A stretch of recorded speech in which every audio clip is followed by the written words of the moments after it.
السلام علیکم ورحمۃ اللہ وبرکاتہ۔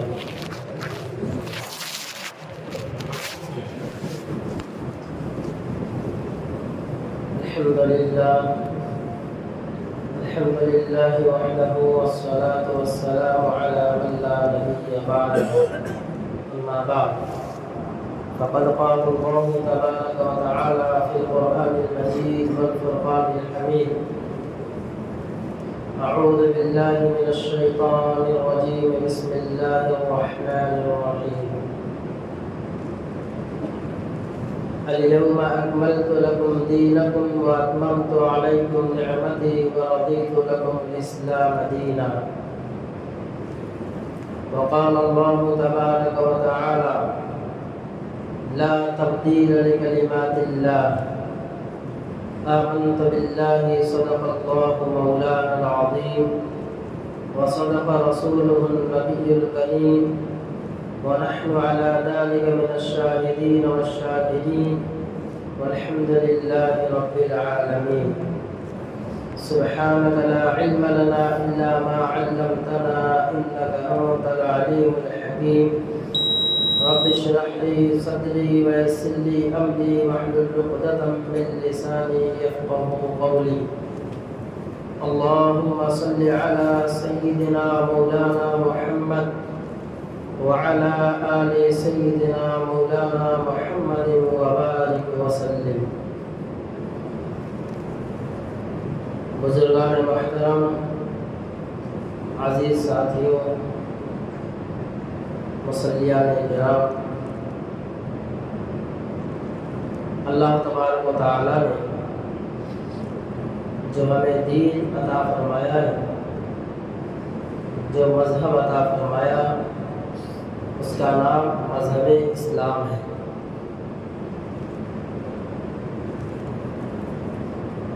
ابھی آیت کریمہ جو میں نے تلاوت کی ہے، یہ آیت کریمہ، اس آیت کریمہ سے پتہ چلتا ہے کہ دین اسلام میں معاشی اعتبار سے، اعتقادی اعتبار سے، معاملات کے اعتبار سے، اقتصادی اعتبار سے، ہر طرح سے بالکل کامل اور مکمل طریقہ ہمارے اوپر نازل کر دیا گیا ہے۔ اس مذہب کے اندر کسی قسم کی کوئی کجی باقی نہیں رہی۔ حجۃ الوداع میں میدان عرفات کے اندر جب اس آیت کا نزول ہوا، الیوم اکملت لکم دینکم، کہ میں نے تمہارے اوپر دین کو مکمل کر دیا ہے۔ الیوم اکملت لکم دینکم واتممت علیکم نعمتی، اور نعمتوں کو بالکل تام کر دیا ہے، یعنی نعمتوں کو بھی مکمل کر دیا ہے۔ وَأَتْمَمْتُ عَلَيْكُمْ نِعْمَتِي وَرَضِيتُ لَكُمُ الْإِسْلَامَ دِينًا، اور دین کو اسلام کے اعتبار سے میں راضی ہو گیا اس سے۔ جب یہ آیت نازل ہوئی، رسول اللہ صلی اللہ علیہ وسلم نے صحابہ اکرام سے گواہی لی کہ میرے صحابہ، بتاؤ میں نے تم تک مکمل دین پہنچا دیا یا نہیں؟ صحابہ اکرام رضی اللہ تعالیٰ عنہم اجمعین نے فرمایا: یا رسول اللہ صلی اللہ علیہ وسلم، آپ نے ہم تک دین کو مکمل پہنچایا، بلکہ اس کا حق ادا کر دیا۔ رسول اللہ صلی اللہ علیہ وسلم نے شہادت کی انگلی آسمان کی طرف اٹھائی اور کہا: اے اللہ تو گواہ رہنا، اے اللہ تو گواہ رہنا، اے اللہ تو گواہ رہنا کہ میں نے اپنے امت تک مکمل دین پہنچا دیا ہے۔ اب امت کے موجودہ امت کی ذمہ داری ہے کہ وہ آنے والے یا حاضرین غائبین کو دین پہنچاتے رہیں۔ تو یہ دین ہم تک کامل اور مکمل شروع سے آ چکا ہے۔ 1500 سال تقریباً گزر چکے، یہ دین ہم تک مکمل پہنچ چکا ہے، اب اس دین کے اندر کوئی نیا طریقہ، کوئی نیا طریقہ، کوئی رائج نہیں ہونے والا ہے، کوئی نیا طریقہ نہیں دین کے اندر نازل ہونے والا ہے۔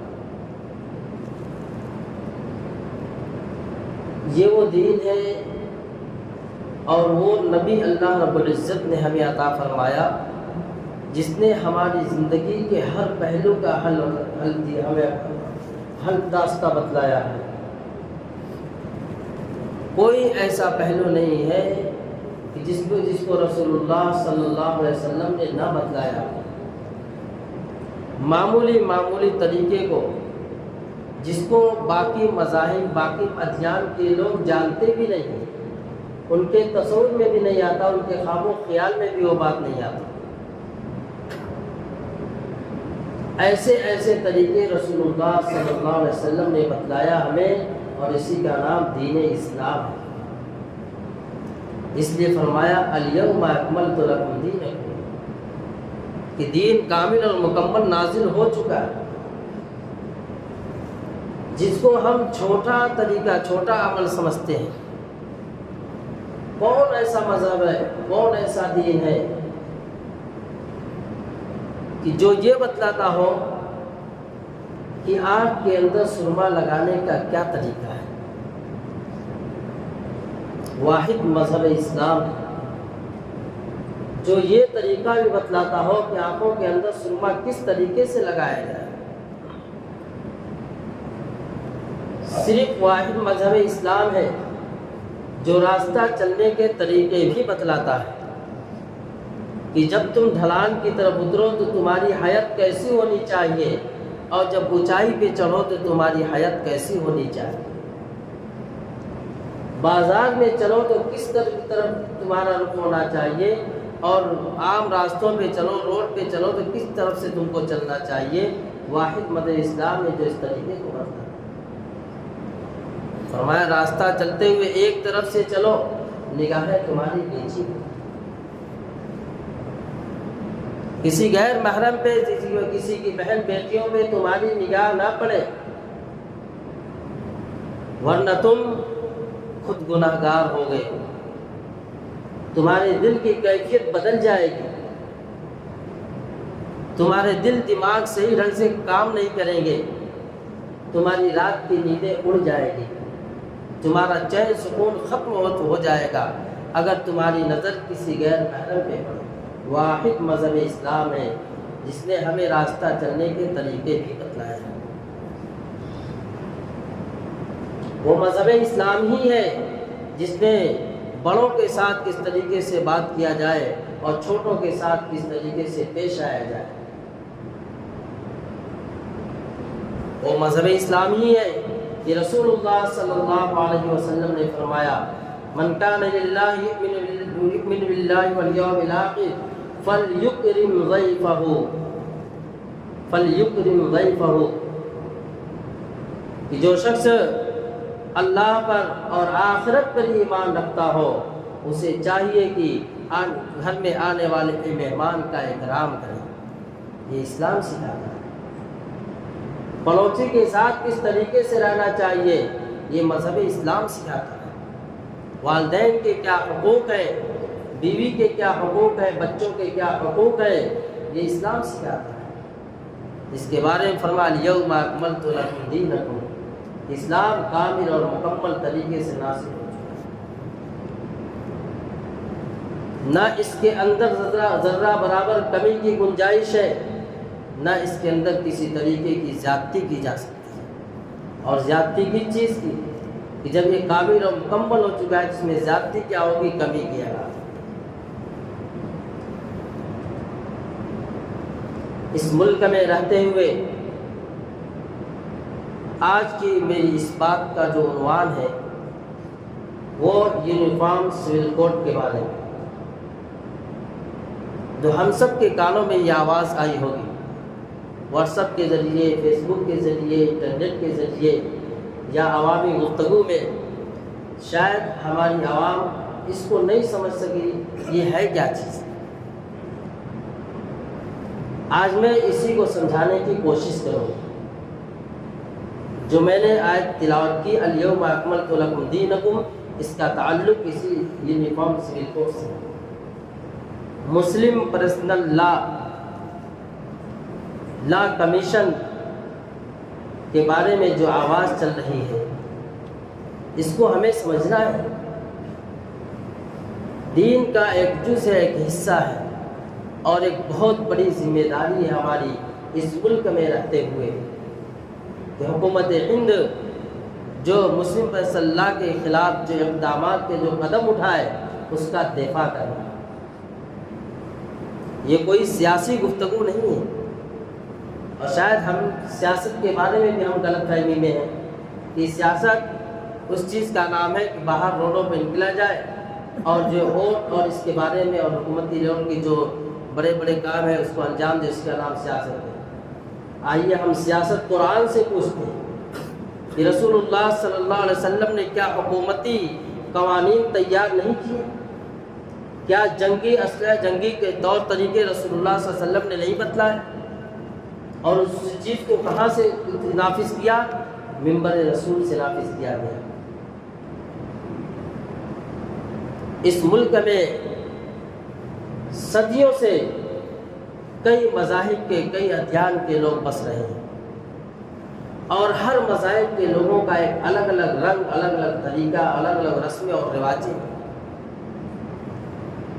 مختصر طور سے کہ جب ملک آزاد ہوا تو قوانین کیسے ہوں گے، حکومت کس طریقے سے چلائی جائے، ہندوستان کا قانون کیسا ہوگا، تو جمہوریت بیٹھی اور اس کے اندر یہ پاس ہوا، یہ طے ہوا کہ اس ملک کا قانون سیکولر قانون ہوگا، سیکولر نظام ہوگا، یعنی جو جس مذہب کو ماننے والا ہے اس کے اپنے اپنے مذہب کے اعتبار سے اس کو آزادی ہے، اس کو فل آزادی، ہر مذہب کے لوگ اپنے اپنے مذہب کے اعتبار سے زندگی گزاریں، اسے کوئی روک نہیں سکتا، کوئی ٹوک نہیں سکتا، نہ کوئی دوسرا روک سکتا ہے، نہ حکومت کے قوانین اس کے اوپر، اس کے خلاف نافذ کیے جا سکتے ہیں۔ لیکن آج یونیفارم سول کوڈ یہ کیا چیز ہے، اس کو ہمیں سمجھنے کی ضرورت ہے۔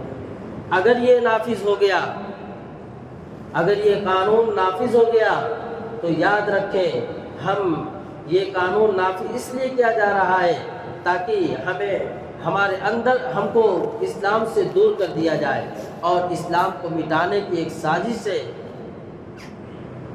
کہ اسلام کو اس ملک سے صفایا کر دیا جائے، یعنی سارے کے سارے لوگ، جتنے لوگ اس ملک میں رہ رہے ہیں، سارے کے سارے لوگ ایک پلیٹ فارم پہ آ جائیں، یعنی ایک نیا قانون جو موجودہ حکومت نافذ کرنے والی ہے، سارے کے سارے لوگ اس پر عمل کرنے والے بن جائیں۔ ظاہر سی بات ہے اس کا کیسا قانون ہوگا، اور حکومت کی پالیسی ہر ایک کو سمجھ میں آ گئی 8-9 سال کے اندر کہ حکومت کیا چاہتی ہے۔ حکومت یہی چاہتی ہے ہم جو کہیں ساری قوم اس کو کرنے والی بنے، لیکن جس کے دل کے اندر ایمان کی چنگاری ہوگی، جس کے دل کے اندر اسلام رچا اور بسا ہوگا، جس نے کلمہ لا الہ الا اللہ محمد الرسول اللہ کا اقرار کیا ہوگا، اس کا دل اور اس کا ایمان کبھی گوارا نہیں کرے گا کہ اسلام کو چھوڑ کر کے کسی اور راستے کو اختیار کرے وہ، یہ نہیں ہو سکتا ہے۔ اور ہم کوئی ایسا راستہ اختیار کریں گے ہی نہیں، ہم کسی اسلام سے ہٹ کر کسی اور قانون کو ہم مانیں گے ہی نہیں۔ جب اللہ رب العزت نے ہمیں قانون دے کر اس دنیا میں بھیجا تو کسی کا بنایا ہوا قانون ہم تو اس کو اپنے اوپر لاگو کریں گے۔ اگر نافذ ہو گیا تو ہم اپنے طریقے سے، اسلامی طریقے سے شادی اور بیاہ نکاح نہیں کر سکیں گے۔ طلاق کا جو مسئلہ ہے ہمارے سامنے، اسلام پہ اعتراض کر کے ہمارے سامنے اسلام پیش کیا جا رہا ہے کہ دیکھو اسلام نے عورتوں کو حقوق کو پامال کیا ہے۔ کہیں ایسا بھی ہو سکتا ہے کہ مرد کا حق عورتوں کے مقابلے میں ڈبل ہو؟ کہیں ایسا بھی ہو سکتا ہے؟ یہ کہتا ہے کون؟ یہ یونیفارم سول کوڈ کہتا ہے، جبکہ اسلام نے تو قانون پہلے ہی لاگو کر دیا۔ کمی ہماری ہے، ہم نے اس کو سمجھا نہیں۔ کہ عورتوں کے مقابلے مردوں کا ڈبل حقوق کیوں دیا گیا ہے؟ مہر جو نافذ کر دیا گیا، مہر جو متعین کر دیا گیا، وہ تو دینا ہی ہے، لیکن عورت کے نان و نفقے کی ذمہ داری بھی شوہر کے ذمہ ہے۔ عورت کے نان و نفقے کی ذمہ داری شوہر کے ذمہ ہے۔ نوکریاں کرنا، جاب کرنا، رزق کی تلاش میں ادھر ادھر مارے پھرتے رہنا، اپنے خون اور پسینے کو ایک کر کے جو ہے رزق کو تلاش کرنا، یہ شوہر کے ذمہ ہے۔ اس لیے فرمایا کہ عورت کے مقابلے میں مرد کے ڈبل حقوق اس لیے دیے گئے کہ اس کے اوپر ذمہ داریاں عائد کی گئی ہیں۔ مسلم فیصلہ بورڈ کی طرف سے جو آج کا خطبہ جو آیا ہے، اس میں سے میں کچھ پڑھ کر سنا دیتا ہوں تو بات اچھی طریقے سے سمجھ میں آ جائے گی۔ ہندوستان میں یونیفارم سول کوڈ کا صاف مطلب یہ ہے کہ اس ملک میں مسلمانوں کو اپنی مذہبی ہدایات کے خلاف نکاح، طلاق جیسے معاملات انجام دینا ہوں گے۔ اس میں بیٹھا ہوا مجمع کون اس کو قبول کرے گا کہ مذہبی ہدایات کے خلاف ہم نکاح کر سکیں گے؟ کوئی ہم سے کہے کہ اپنے اسلام کے خلاف تم نکاح کرو، کوئی مسلمان اس کو برداشت نہیں کرے گا۔ وصیت اور وراثت کے معاملے میں بھی انہی مذہبی قانون کے بجائے دوسرے قوانین پر عمل کرنا ہوگا، ہم بالکل اس پہ عمل نہیں کریں گے۔ اسی طرح دوسرے مذہب اور رسم و رواج کے پابند لوگوں کو بھی اپنا مذہب چھوڑنا ہوگا، یعنی مسلمانوں کے علاوہ جو اور قومیں اس ملک میں بس رہی ہیں، ان کو بھی جب یہ نافذ ہوگا تو ان کو بھی اپنے طور طریقے چھوڑ کر اس قانون کے مطابق زندگی گزارنی ہوگی اور نئے قانون کا پابند ہونا پڑے گا۔ اس طرح یونیفارم سول کوڈ واضح طور پر مسلم فیصل اللہ سے مختلف ایک قانون ہے، یعنی مسلم فیصل اللہ کے خلاف ایک قانون بنایا گیا ہے، جس کے نفاذ کے بعد مسلم فیصل اللہ کی کوئی گنجائش باقی نہیں رہتی۔ گویا مسلم فیصل اللہ جس کی بنیاد خالص قرآن و سنت ہے، اور یونیفارم سول کوڈ کو یکجا نہیں کیا جا سکتا۔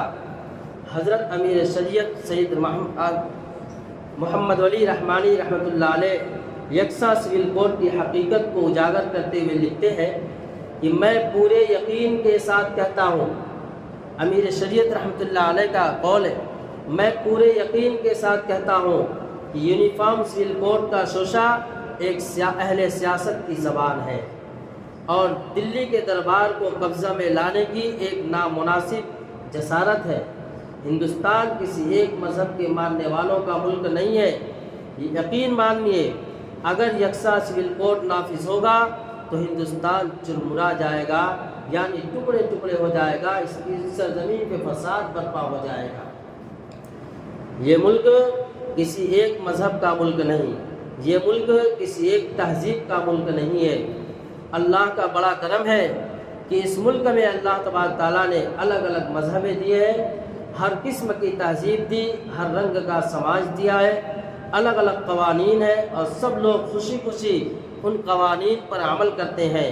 ان سارے قوانین کو ختم کر کے اگر ایک قانون نافذ کرنے کی کوشش کی گئی اور اگر ایک قانون اس ملک میں لاگو کیا گیا تو دوسرے قانون پر عمل کرنے والے اور دوسرے قانون کو ماننے والے یہ سمجھیں گے کہ ان کا حق چھینا جا رہا ہے، ان کا مذہب چھینا جا رہا ہے، ان کی تہذیب چھینی جا رہی ہے، اور انسان سب کچھ برداشت کر سکتا ہے، انسان سب کچھ برداشت کر سکتا ہے، اپنے مذہب کی تبدیلی، اپنے کلچر کی تبدیلی اور اپنی زبان کی تبدیلی کسی قیمت میں بھی برداشت نہیں کر سکتا ہے۔ یکساں سول کوڈ کا شوشہ ایک سازش ہے ملک کے خلاف، اور یہ سازش ہے مسلمانوں کے خلاف، یہ سازش ہے ہندوؤں کے خلاف اور دیگر مذاہب قوموں کے خلاف ایک سازش ہے۔ یونیفارم سول کوڈ کا معاملہ کیا ہے؟ حقیقت یہ ہے کہ جو قانون ہے نکاح کا، جو قانون ہے طلاق کا، جو قانون ہے وراثت کا، اسی طرح جو قانون ہبہ کا ہے، جو قانون وصیت کا ہے، اور جو قانون حضانت اور جو گھریلو قوانین ہیں اور جو شادی بیاہ کے قانون ہیں، ان سب کو ختم کر دیا جائے۔ اس کا نام یونیفارم سول کوڈ ہے، اور ایک قانون نافذ کیا جائے۔ یہ بات بھی آج کل یونیفارم سول کوڈ کو عنوان سے کہی جا رہی ہے کہ مرد عورت کو ایک جیسے اختیارات دیے جائیں۔ ساتھ ہی یہ بھی کہا جاتا ہے کہ اسلامی قانون ٹھیک نہیں ہے، مرد کو وراثت میں دوہرا اور عورت کو اکہرا، بھائی کو ڈبل اور بہن کو سنگل، بات سمجھ میں نہیں آتی۔ اس طریقے کے شوشے اور اعتراضات کر کے ہمارے ذہن و دماغ کو بھڑکایا جا رہا ہے، منتشر کیا جا رہا ہے، اور یہ بات درست نہیں ہے۔ یہ اسلامی قانون پر اعتراض کیا جا رہا ہے، یہ اعتراض کرنے کی بات نہیں ہے۔ آدمی جوان ہوتا ہے، شادی بیاہ کرتا ہے، بال بچے ہوتے ہیں، تمام اخراجات کی ذمہ داری شوہر پر آتی ہے، خرچ بیوی کے اوپر عائد نہیں ہوتا، نفقہ کی ذمہ داری، کھانے پینے پہننے کی ذمہ داری، تمام طرح کی ذمہ داریاں شوہر کے اوپر لاگو ہوتی ہیں۔ اس کا وراثت میں حصہ بھی کم ہے، اور جس پر مالی ذمہ داری کم ہے اس کا وراثت میں حصہ بھی کم ہے، اور جس کی ذمہ داریاں زیادہ ہیں اس کا وراثت میں حصہ بھی زیادہ ہے۔ عقل کے مطابق یہی قانون ہے، عقل کے مطابق وہ قانون نہیں ہے جس میں گدھے اور گھوڑے سب برابر کر دیے جائیں۔ اللہ تعالیٰ نے مخصوص صفات کے ساتھ مرد کو پیدا کیا، مخصوص صفات کے ساتھ عورتوں کو پیدا کیا ہے، الگ الگ ذمہ داریاں دی ہیں۔